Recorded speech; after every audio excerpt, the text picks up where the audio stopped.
Salut, c'est Alice. Alors aujourd'hui j'avais envie de vous parler de Crystal Palace, donc un jeu de Karsten Lauber. Un jeu où on va préparer l'exposition universelle de Londres de 1851 en allant récupérer des inventions et des inventeurs pour marquer des points de victoire, en gros. C'est un jeu que moi j'aime beaucoup. Qui peut être assez agressif. Bien entendu, les règles sont pas très compliquées. Il y a quelques éléments sur les points, tout ça, qui partent un peu dans tous les sens, mais franchement, le cœur de jeu est vraiment bien tendu et très cool. Et, et voilà. Et donc, je vais en parler un peu. Je vais commencer par un bref descriptif des règles. J'ai pas forcément des photos qui sont ultra cool, du coup, je vais en chercher un peu sur BGG. Et puis voilà. Donc globalement ce jeu, comment ça va se jouer? Donc ça va se jouer en 5 manches qui correspondent au semestre avant l'exposition universelle. Et à chaque manche on va faire une succession donc, de 7 phases qui sont...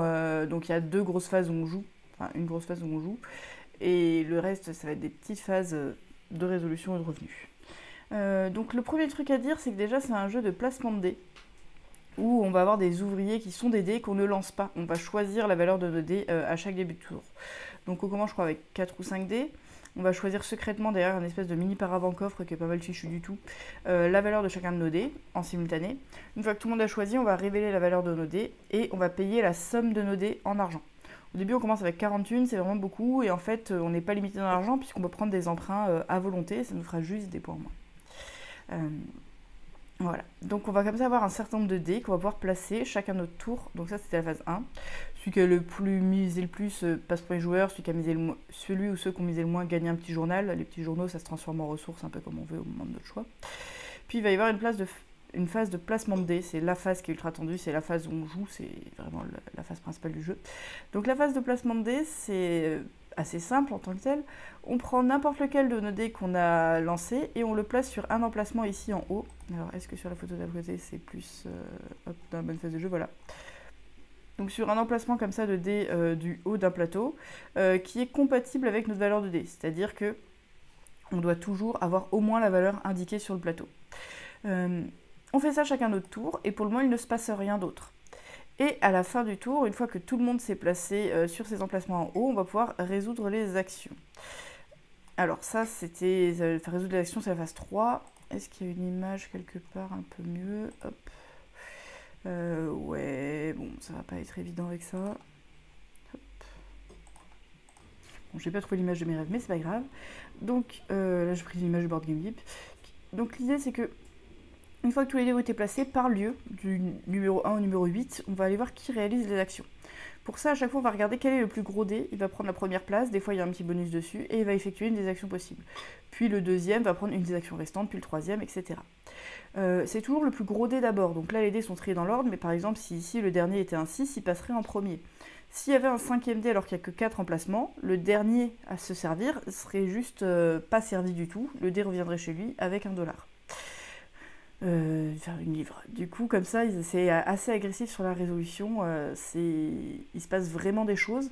Et quand on a des gros dés, on cherche en permanence, est-ce que je vais jouer un gros dé tout de suite ou est-ce que je vais d'abord laisser les autres se placer pour pouvoir aller les griller plus tard. Donc ça, c'est vraiment très cool comme phénomène de jeu. Et ensuite, donc, on résout les actions. Les actions à résoudre, le premier, ça va être récupérer des idées d'invention que plus tard on va pouvoir breveter en dépensant les ressources qu'il y a dessus. Le deuxième, c'est récupérer des petites tuiles qui vont être des revenus divers et variés, soit immédiats, soit à la fin de chaque tour, qui vont prendre de la place sur ce plateau personnel ici, où on a envie de recouvrir des cases pour pas avoir moins de points de victoire en fin de partie. Après, ici, il y a un phénomène de banque. Donc les banques, ça nous donne des petites tuiles. Où est-ce qu'elles sont? Là, voilà. Des tuiles comme ça qui vont nous donner des revenus. Donc ici, on a une piste de revenus qu'on va gagner à chaque tour et des points de victoire. Les revenus vont s'élimer à chaque tour. Ensuite, on a une piste de RH qui nous permet de payer moins cher nos inventeurs, en gros, et d'avoir des bonus immédiats.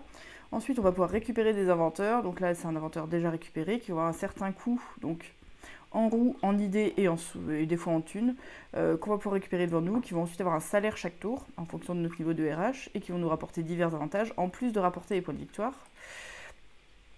Ensuite, ici, il va y avoir une phase de réclame. Donc c'est là qu'on va pouvoir monter sur cette piste de buzz pour savoir qui est-ce qui a le vent le plus en poupe, qui va nous donner aussi divers bonus. Et après, on a ici des actions un petit peu variées, de récupération de dés, de récupération de ressources, voilà, donc des idées et des engrenages. Il y a en plus un petit système de black market sur ces emplacements où on peut se placer avec un assistant qui nous permettent d'avoir des revenus en plus. Donc la grande bannière 6, là, ça indique la phase 6 qui est la phase de revenus, et potentiellement de récupérer quelques roues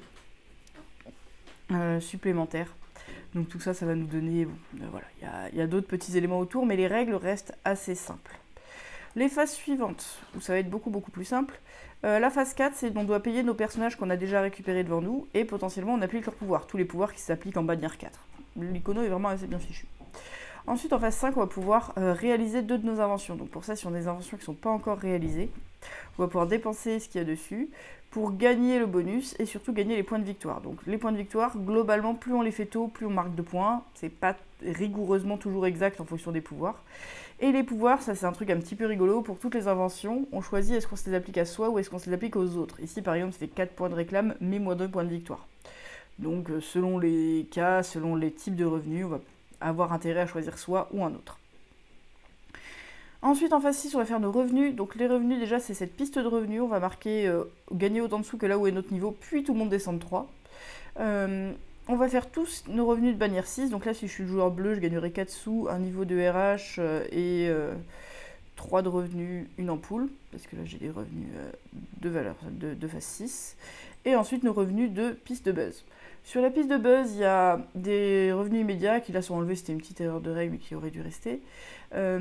Et des revenus à chaque tour. En théorie, la règle dit que quand on passe sur un de ces revenus de tour, on choisit est-ce qu'on le prend ou pas. Moi, je fais une petite variante de règle qui dit que on les prend systématiquement et on les déplace. Ça permet d'éviter des calculs un peu que je trouve pas toujours super intéressants avec des paris sur l'avenir, sans changer fondamentalement l'équilibre du jeu. Donc moi, j'ai tendance à préférer ça, au moins pour les premières parties. Après, je ne tiens pas à tout prix. Voilà, on joue comme ça pendant 5 saisons, et à la fin des 5 saisons, celui qui a le plus de points a gagné, sachant qu'à la fin, on paye les emplacements qui ne sont pas encore placés devant nous, nos emprunts, donc les emprunts, on les tire, et ils valent entre moins 8 et moins 10, on peut les rembourser, donc dès qu'on a besoin de sous, on récupère un emprunt avec 10 sous, et à la fin du jeu, on peut rembourser n'importe quel nombre d'emprunts pour 10 sous, et dans ce cas, de l'autre côté, ils valent que moins 5, donc ça veut dire qu'on perd moins de points. Il y a une petite piste ici, qui est une alternative aux assistants qui va nous faire des points de fin de partie, le fait d'être le plus haut sur cette piste de buzz, le fait d'avoir encore les 3 meilleurs assistants au marché à la fin de la partie, tout ça, ça nous fait des petits points. Voilà, de fin de partie. Et puis c'est à peu près tout. Bon, là j'ai été très vite sur les différents éléments, mais globalement on voit que les règles en tant que telles sont pas extrêmement compliquées. Mais que par contre tous les placements sont ultra tendus parce qu'on a envie de faire des choses qui vont bien entre elles, on a envie de se développer pour la suite, on a envie de faire plein de choses, et pour réussir à faire ces éléments, il faut réussir à se placer sur un emplacement avec un dé qui nous permettra de l'avoir, donc qui ne va pas se faire battre par d'autres dés posés ultérieurement. Mais en même temps en essayant de bloquer les autres un petit peu, mais plus on a des gros dés, plus on doit payer de sous, et si on doit payer que des 6, au bout d'un moment on s'en sort pas du tout. Donc le but c'est d'avoir un petit peu le bon équilibre en se disant je vais grappiller un truc avec ce petit dé là, celui-là va vraiment permettre de griller quelqu'un, finalement ça se passe pas toujours comme on veut, dans quel ordre on place nos dés, est-ce qu'on place d'abord les petits dés sur les emplacements qui peuvent accueillir ces petits dés sans se faire avoir, ou est-ce qu'on place d'abord les gros dés pour être sûr d'avoir le truc qui nous intéresse vraiment beaucoup. Il y a un truc assez rigolo, c'est que la plupart des emplacements à 1, donc il y a quelques emplacements à 1, et une fois qu'on nous les a piqués, il nous reste des emplacements comme ça à 1, mais qui coûtent 2 sous à se placer dessus. Donc au final, on a payé 15 sous pour le dé, mais on se finit par dépenser 3 juste pour se placer, alors qu'avec un 3, on aurait peut-être eu un meilleur emplacement. Bref, plein d'éléments que moi je trouve tout à fait jouissifs, sachant que c'est des emplacements à 1, mais que des fois on y va avec des 6 parce qu'on veut y aller après les autres pour aller griller tout le monde et prendre ce qui nous intéresse. Voilà, donc le jeu est plein de tension, moi j'aime vraiment beaucoup. J'y avais pas joué depuis longtemps, je me rappelais que j'aimais bien et j'avais pas eu l'occasion. Et là en y rejoignant, je me dis que ah oui, vraiment c'est top, j'en ai refait une quasiment dans la foulée. À une autre occasion, vraiment, et j'ai encore envie d'y rejouer. Un truc à noter quand même, c'est que le jeu se joue très bien de 3 à 5. En théorie, il joue à 2, moi j'ai pas envie d'y jouer à 2. Je préfère à 4-5 qu'à 3, mais à 3 ça marche bien, et moi j'ai un pote qui préfère à 3 parce que on a un peu une meilleure idée de ce qui va se passer.